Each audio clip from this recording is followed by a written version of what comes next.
पहला चैप्टर है circular motion. तो सर्कुलर मोशन स्टार्ट कर रहे हैं। सर्कुलर मोशन में ये मोशन है कि किसी चीज़ को हम सर्कुलरली रोटेट कर रहे हैं, या तो हम इसको ऐसे रोटेट करें या फिर हम इसको वर्टिकली रोटेट कर सकते हैं। तो वर्टिकल रोटेशन, अब सर्कुलर मोशन दो तरह का होगा ना, हॉरिजॉन्टल और vertical motion.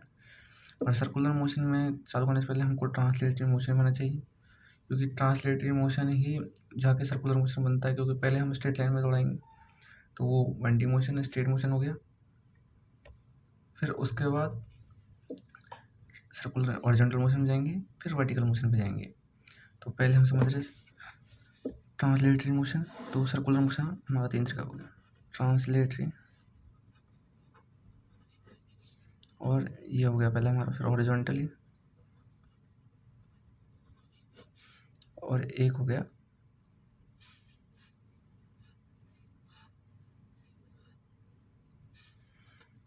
Vertically, vertical circular motion. तो इसको वर्टिकल सर्कुलर मोशन कहते हैं। अब हॉरिजॉन्टल सर्कुलर मोशन में एक खासियत है कि ये यूनिफॉर्म होता है। जैसे हमने एक धागा लिया, उससे स्टोन बांधा, तो हम जब तक घुमा रहे हैं तो उसकी स्पीड कांस्टेंट रहेगी। लेकिन जैसे हॉरिजॉन्टल मोशन है, इस पे स्पीड की डायरेक्शन नहीं होती, वेलोसिटी डायरेक्शन होती है। तो वेलोसिटी तो इस डायरेक्शन में होगी, फिर इस डायरेक्शन में होगी, फिर इधर होगी। लेकिन जो स्पीड होगी वो पूरे मोशन में कांस्टेंट रहेगी, सेम टाइम में सेम डिस्टेंस कवर करेगी। तो ये सेंटर से डिस्टेंस r, और यूनिफॉर्म मोशन में इधर वेलोसिटी v और स्पीड हमारी। तो स्पीड कांस्टेंट है, तो इस मोशन को हम कहते हैं यूनिफॉर्म सर्कुलर मोशन। और जो हमारा ये वाला मोशन है वर्टिकल मोशन, अब देखो ये वर्टिकल मोशन है। अब एक धागा है, इस एग्जांपल लूँ मैं, जैसे ये एक स्ट्रिप है, इसको हम जब ये वर्टिकल मोशन ऐसे घुमाएंगे तो शुरू के पॉइंट पे स्पीड ज़्यादा होगी और नीचे वाले पॉइंट पे स्पीड कम होगी। और यहीं अगर हम इसको सर्कुलर मोशन की तरह लें तो यूँ घुमाएंगे इसको तो हर पॉइंट पे स्पीड सेम रहेगी, वेलोसिटी जरूर चेंज होगी।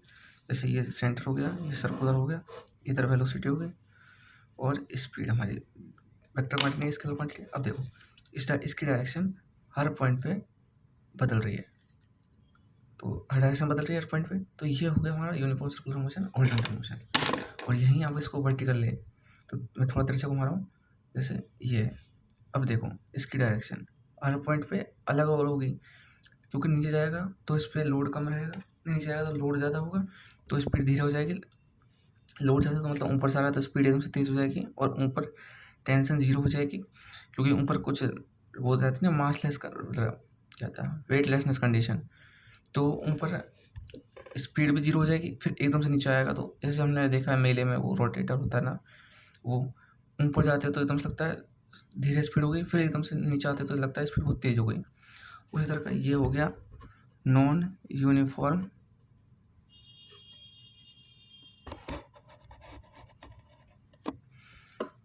Circular motion.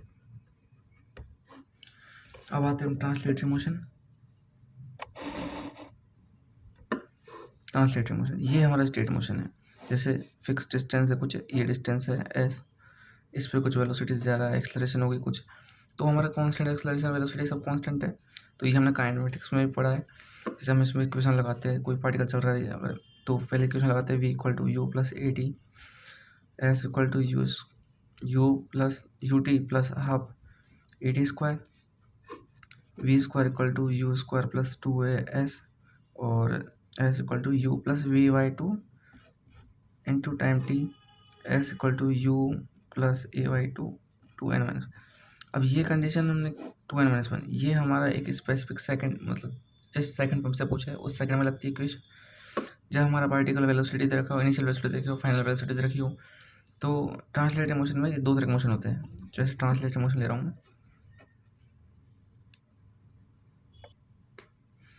Translatory motion. और ट्रांसलेटरी मोशन भी 2 तरह का हो सकता है। एक तो जब यूनिफॉर्म एक्सलरेशन,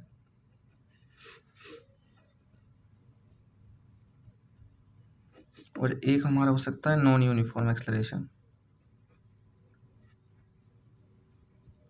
यूनिफॉर्म एक्सेलरेशन में हम ये वाला सब जो, क्योंकि हमें एक्सेलरेशन, इसकी कंडीशन ही ये है कि ट्रांसलेट मोशन में यूनिफॉर्म एक्सेलरेशन कांस्टेंट होना चाहिए इस जगह। तो यूनिफॉर्म सर्कुलर मोशन में हम ये वाली इक्वेशन लगा देंगे सब।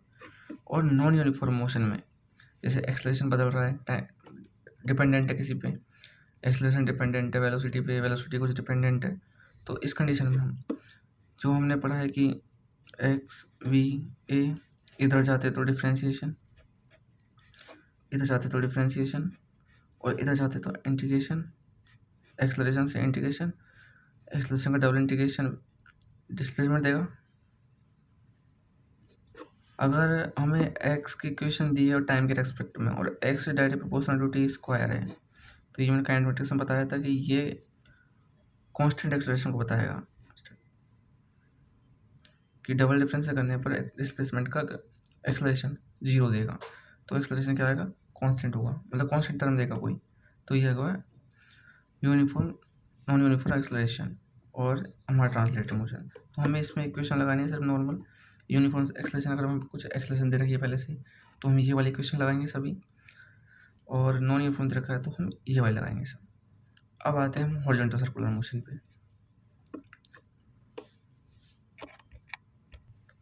अब आ रहे हम सर्कुलर मोशन पे।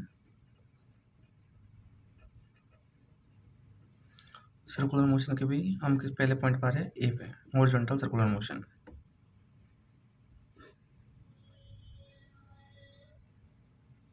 ये देखो, अब एक पार्टिकल है, उसकी वेलोसिटी कुछ मान ली, सेंटर से डिस्प्लेसमेंट डिस्टेंस आर है। ये हमारा जब एक पूरा रोटेशन कवर करता है तो हमारा डिस्प्लेसमेंट थीटा से निपटा, जो हम एंगुलर टर्म होती है ना सभी, जैसे एंगुलर वेलोसिटी, एंगुलर एक्सेलरेशन वगैरह, जो एंगुलर और एक्सेलरेशन ये वगैरह होती है, ये सब एंगुलर एंगुलर लग गया तो मतलब हम ट्रांसलेटरी मोशन से मतलब सर्कुलर मोशन में आ गए। अब मैं कुछ टर्म बता रहा हूँ जिनको हम हॉरिजॉन्टल मोशन में तो नॉर्मल हम डिस्प्लेसमेंट को एस कहते हैं। जैसे डिस्प्लेसमेंट हॉरिजॉन्टल मोशन में एस होता है ट्रांसलेटरी मोशन में, और सर्कुलर मोशन में इसको हम बोलते हैं theta, angle cover by particle. तो एंगल कैसे कवर करेगा, जैसे ये है, इधर से चला इतना, मान लो इतना चल लिया, तो इतनी यहाँ से दूरी इतनी, ये डिस्टेंस कवर की, तो ये एंगल हमारा थीटा। तो थीटा को हम क्या कहते हैं, डिस्प्लेसमेंट। फिर आता हमारा वेलोसिटी। वेलोसिटी हमारा यू नॉट, मतलब स्पीड यू नॉट, और यू, और इसको हम इधर जो सर्कुलर मोशन है उसमें कहते हैं ओमेगा नॉट। वेलोसिटी भी इसको ओमेगा कहते हैं। एक्सेलरेशन इधर एक्सेलरेशन बोलते हैं तो इसको अल्फा बोलते हैं। ये हमारा सर्कुलर मोशन में जैसे कन्वर्ट होते हैं ये सब चीज़। तो इन सब चीज़ों को जैसे हम ये क्वेश्चन लगा रहे हैं, डाटा हमें इन टर्म इनके सबके टर्म में दिया जाएगा, तो हम नॉर्मली इसको इनमें मान के जैसे इक्वेशन कन्वर्ट करना है तो आप कर सकते हैं theta as equal to theta, यानी नहीं तो हम नॉर्मली इक्वेशन दी हमें पता है कि डिस्प्लेसमेंट को थीटा बोलते हैं, तो हम डायरेक्ट इसमें पुट कर सकते हैं और वैल्यू निकाल सकते हैं। ये सब हो गया। फिर आते हैं हम वेलोसिटी। और इधर देखो, सर्कुलर मोशन चलाने के लिए हमें वेलोसिटी है, अब अंदर की तरफ भी तो कुछ चीज़ होना चाहिए। जैसे हमने इसको, ये सर्कुलर मोशन है ये, अब इसको एक पॉइंट फिक्स पॉइंट पे हम रोटेट कर रहे हैं। तो अब देखो ये रोटेट कर रहा है, तो इसका रीज़न क्या है, कुछ तो इधर चीज़ होगी जो इसको अंदर की तरफ भी खींच रही है और बाहर की तरफ रोटेट कर रही है, तभी तो ये सर्कुलर पार्ट कवर कर रहा है। अगर मान लो कुछ यहाँ चीज़ होगी नहीं और ये जाएगा तो ये तो सीधा उधर चल जाएगा, तो इधर सर्कुलर पार्ट नहीं कर पाएगा। तो सर्कुलर पार्ट करने के लिए इसको एक अंदर एक्सलेशन मिलती है जिसे हम ए टी कहते हैं, नहीं ए सेंट्रीपिटल, और जो इसको इधर चला रही है उसी एक्सलेशन को हम कहते हैं। जो उसको सर्कुलर पार्ट में रोटेट करने के लिए रेस्पॉन्सिबल है वो है ए सी, और जो इसकी स्पीड ज़्यादा और कम करने के लिए वो रेस्पॉन्सिबल है टेंजेशनल एक्सेलरेशन। अब हमें क्या करना है, ए सी और ए टी में हमें रिलेशन देखना है। तो दोनों का ये इधर लगेगा, ये इधर लगेगा, तो दोनों का रिजल्टेंट हमें, मैं पेन चेंज कर लेता हूँ, ये देखो, ये वेक्टर इधर है और ये वेक्टर इधर है, दोनों का रिजल्टेंट इस डायरेक्शन में आएगा, तो ये हो गया ए रिजल्टेंट। अब देखो ए रिजल्ट निकालने के लिए ये एंगल इधर से थीटा, तो tan theta equal to AT/AC, ये हो गया। अब हमें ये इसका मैग्नीट्यूड निकालना है, तो हम ए रिजल्टेंट का मैग्नीट्यूड कैसे निकालते हैं? वेक्टर में सीखा है हमने, AT का स्क्वायर प्लस AC का स्क्वायर, ये हमारा नेट एक्सलरेशन, ये हमारा नेट एक्सलरेशन हो गया। अब हमें क्या करना है? एक्सलरेशन निकालना है। एक्सलरेशन कैसे निकालेंगे हम? तो जो टेंजेंशियल एक्सलरेशन होता है, ये होता है rate of change of velocity, क्योंकि वेलोसिटी को ज़्यादा और कम करने का काम आता है। तो rate of change of velocity with respect to time, ये हमारा क्या होता है? Tangential acceleration. जैसे हमसे बोले एक पार्टिकल है, वो सर्कुलर मोशन में चल रहा है और उस पर रिटार्डेशन लग रहा है, तो हमें सीधा दे दिया रिटार्डेशन लग रहा है। रिटार्डेशन मतलब एक्सलरेशन, जो उसकी स्पीड कम ज़्यादा करता है। रिटार्डेशन मतलब स्पीड कम, तो हमें 80 दे दिया पहले से ही। अब हमें बोल रहा है कि वेलोसिटी पहले इतनी थी फिर इतनी हो गई, या कुछ इक्वेशन दे दी, तो हमें पता कैसे चलेगा कि जैसे वेलोसिटी चेंज हो रही है टाइम के रेस्पेक्ट में, पहले इतनी थी इतनी हो गई, तो ये सब इससे निकालना है हमें। जैसे नॉन यूनिफॉर्म सर्कुलर मोशन था, ये भी सेम है। वेलोसिटी इक्वेशन देगा तो हम एक्सलेशन निकाल सकते हैं इसको डिफरेंशिएट करके। Rate of change of velocity हमें क्या देगा? टेंशन एक्सलेशन, तो एक्सलेशन इससे निकाल लेंगे। अब आते हैं हम सेंट्रीपिटल एक्सलेशन। अब हमारा एक फोर्स भी लग रहा होगा इधर ही, और अब देखो इधर तो ये तो हमेशा लगेगा, डायरेक्शन चेंज हो गई सिर्फ, तो इसके लिए हम क्या लगा सकते हैं? वेलोसिटी इधर, एंगुलर वेलोसिटी ओमेगा। अब ये पार्टिकल कुछ घूम रहा है, तो ओमेगा तो इधर लगेगा, वेलोसिटी ओमेगा वेलोसिटी कुछ होगी, तो इसको हम सीधा लिख सकते हैं equation AC equal to omega cross V। ये रिलेशन भी याद रखना है कि जो हमारी यूनिफॉर्म वेलोसिटी है और एंगुलर वेलोसिटी, इन दोनों में रिलेशन क्या है। तो हम एक पॉइंट निकाल रहे हैं इधर से, रिलेशन बिटवीन लीनियर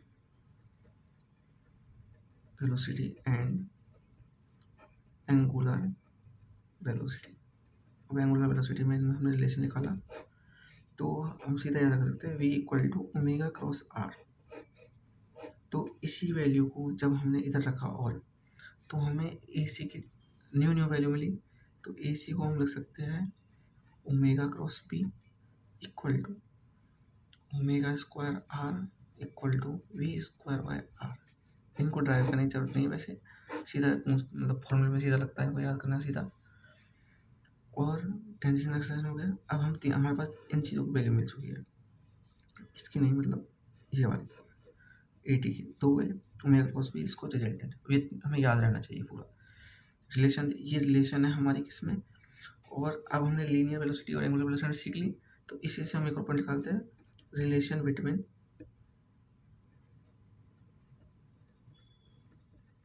ये linear acceleration and angular acceleration. तो हमारा इसमें रिलेशन आता है tangential acceleration equal to alpha cross r. ध्यान रखना आर पीछे है, ये दोनों में आर पीछे की साइड है।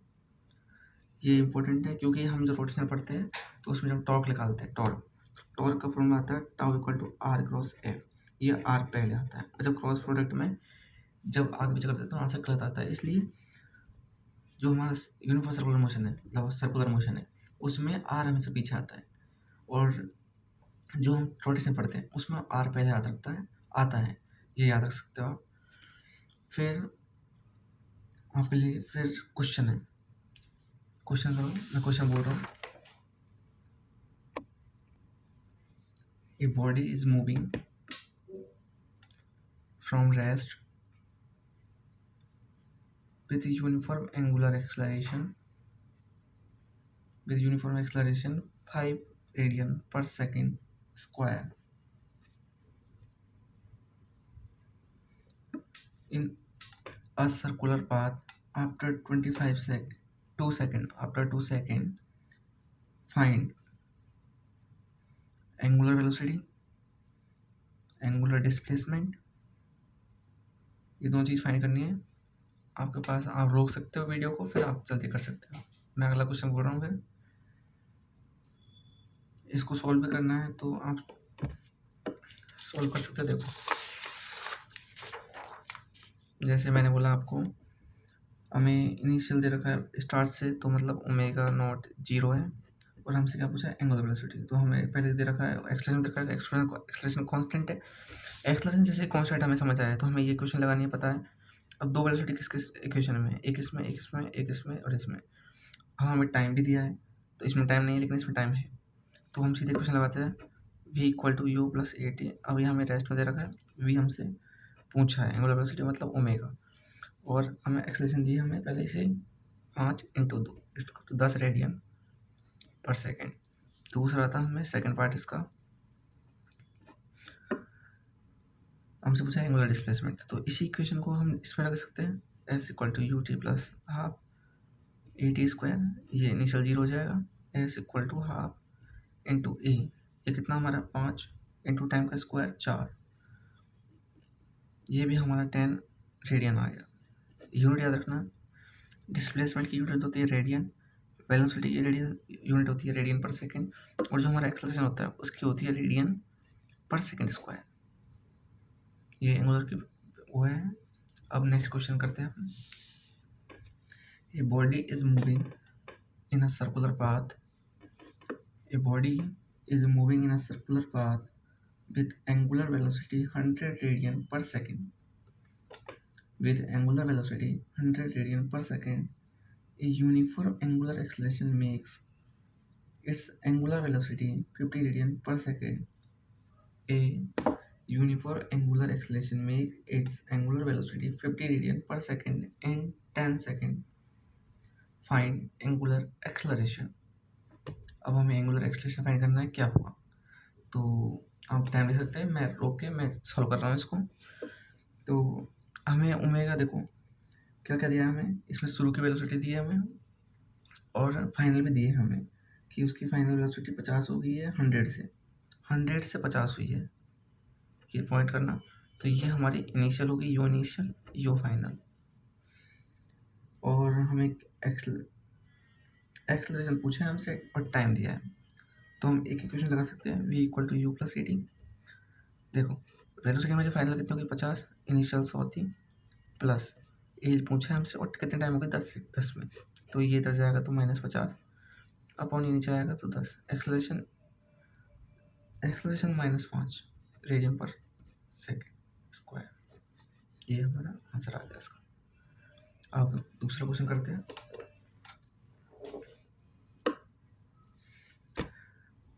जैसे हमें एक इक्वेशन दी है, थीटा इक्वल, क्वेश्चन है हमें omega equal to theta square plus 2 theta, और हमसे पूछा है इसका एंगुलर एक्सेलरेशन क्या होगा at theta equal to 1 radian. इसको सॉल्व करना, और मैं इसको सॉल्व कर रहा हूँ। जैसे हमें देखो, अब जब हमें पता है x equal to v a, अब हमें इसमें पता चला ये लगाना है हमें, तो देखो टाइम थीटा डिपेंड कर रहा है। अब देखो ये ओमेगा को हम समझने के लिए ऐसे लिख सकते हैं, we x square plus 2x। अब हमें एक चीज़ भी याद होगी, जब हमें टाइम के रेस्पेक्ट के अलावा दे डिस्प्लेसमेंट मतलब एक्सलेशन पूछे और इक्वेशन वेलोसिटी के इक्वेशन में एक्स डिपेंडेंट थे, तो हमने एक्सलेशन का काइनेटिक्स में फॉर्मूला पढ़ा है, v d v y d t. तो इसको देखो हम रख सकते हैं एक्स इक्वल टू 2x, और इसका डिफरेंस करते हैं तो हमारा कितना आएगा 2x प्लस 2। इसकी हम पूरी वैल्यू रखेंगे, तो रखो वैल्यू, कितने सेकंड पूछा हमसे, थीटा इक्वल टू 1, तो इसका 1 प्लस 2 प्लस 2, ये हो गया हमारा 4, और ये 3 12 रेडियन पर सेकेंड स्क्वायर, ये हमारा आंसर। एक क्वेश्चन और, हमें एक क्वेश्चन है, a particle start from rest in a circular path having angular acceleration alpha equal to 3t, लिखा रहा हूँ equation, alpha equal to 3t minus t square. फिर से बोलना question, a particle start from rest in a circular path having angular acceleration alpha equal to 3t minus t square, find find क्या करनी है हमें, एंगुलर वेलोसिटी, मतलब angular velocity at t equal to 2 second पे। Equation हमें दी है और हमसे पूछा है कि एंगुलर वेलोसिटी क्या होगी 2 सेकेंड पे। तो ये अल्फ़ा है हमारे पास एंगुलर एक्सलेशन। तो मैं सॉल्व कर रहा हूँ उसको, आप कॉपी में सॉल्व करना। Alpha equal to 3t minus t square. तो हमें जाना है वेलोसिटी पे, तो इंटीग्रेशन करना पड़ेगा इसका। हमने इंटीग्रेशन किया, alpha equal to d v by d t, तो हमें वेलोसिटी मिल जाएगी इधर से। और इसका इंटीग्रेशन करते हैं, 3t square upon minus 2 upon ये 3 को लिया, 3 2 को लिया, इसमें वैल्यू रखी हमने, कितने पूछे हमसे 2 सेकेंड पे। तो ये 3 2 जा 4,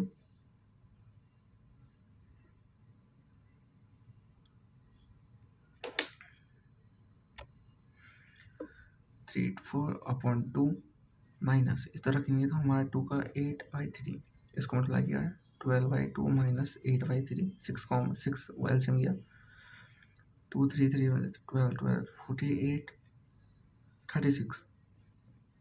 36 माइनस 16, इसको सोल्व करते तो हमारा 20/6 इक्वल टू 10/3।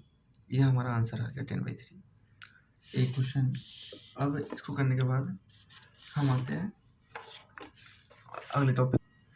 अब आगे हम सेंट्रीपिटल। देखो, सर्कुलर मोशन चलाने के लिए एक्सेलरेशन तो इधर की तरफ लगेगा, तो हमें कुछ पता भी है कि जब किसी चीज़ को रोकना है इधर की तरफ, तो इधर की तरफ एक फोर्स भी लगाना पड़ेगा। जैसे हमारा सर्कुलर मोशन है, ये खोल लेता हूँ मैं, जैसे ये है। अब देखो, ये इधर जाएगा, तो ये तो हमें पता है कि जब बाहर की तरफ mv² लगेगा, तो इसको रोकने के लिए अंदर कुछ फोर्स लगेगा। तो इस फोर्स को ही हम क्या नाम देते हैं, एफ सेंट्रीपिटल। ये समझ आया, एफ सेंट्रीपिटल। और जो बाहर लगता है चलाने के लिए, इसको रोटेट करना है इसको भी, तो एफ टेंजिशनल। दोनों के बीच का एंगल निकालेंगे, तो ये थीटा एंगल करते हैं इधर ही। जैसे हमने ये एक्सलेशन का थीटा एंगल निकाला था, तो इधर हमारा एफ टेंजिशनल हो गया और इधर हमारा ए फोर्स सेंटीमीटर हो गया। तो वो दोनों रिलेशन निकालने, तो हमें tan थीटा इक्वल टू हो जाएगा हमारा tan theta equal to F tangential upon F centimetre. अब हम तीनों, अब इसके भी ज़्यादा हमें डेरिवेशन जरूरत नहीं है, हमें सीधा फॉर्मूले याद होना चाहिए, क्योंकि हमारे डायरेक्ट फॉर्मूले सीधे यूज़ होते हैं। तो मैं लिखवा रहा हूँ फॉर्मूले।